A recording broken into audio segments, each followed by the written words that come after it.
Failed architecture is a research project into urban failure, and we don't necessarily judge architecture or urban development as a failure, but rather we look at the underlying dynamics of what makes up our built environment, our buildings, our architecture.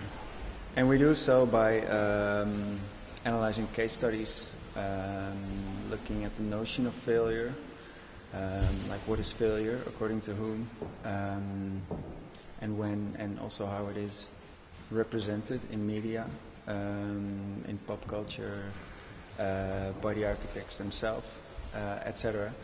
And we do this on a website, failedarchitecture.com, and also during events. We started off in our hometown, Amsterdam, hosting events, inviting speakers to talk about problematic cases of architecture or urban development.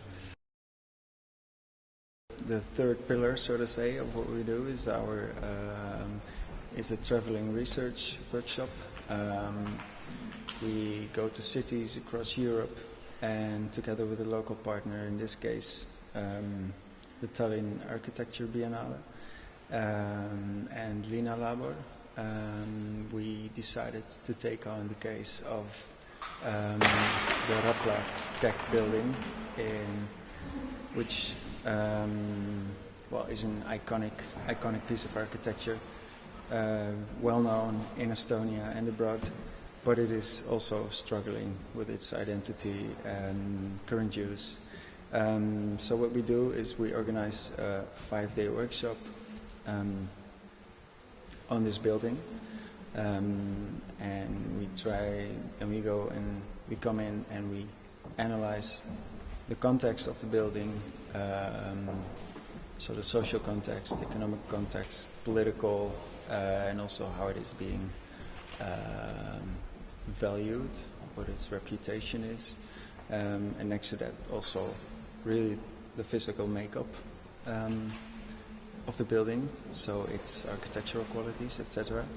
And we do this with a group of 25 participants, which we invited to apply for the workshop. Most of them students or young professionals from different fields, from architecture to heritage studies and urban studies, and even business. So that's how we try to break down the history of this specific building and how it got to the current state. Well, it taught us a lot about not only about this building, but also about Estonian history, Estonian culture, society, and also how people relate to architecture. And for us, really the most fascinating thing was to stay inside the building that we were researching for 5 days with most of the participants. This really made us experience the building much more than if we would just analyze it from somewhere else and visit the building once in a while. So it really helped with generating the research findings and creating the conclusions by our participants together with us. Yeah.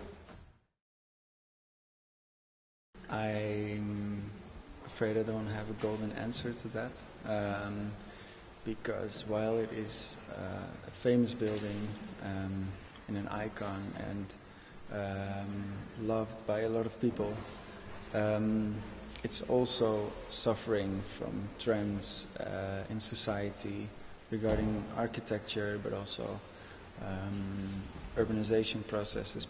For example, in Estonia, a lot of activities and people are drawn towards the bigger cities.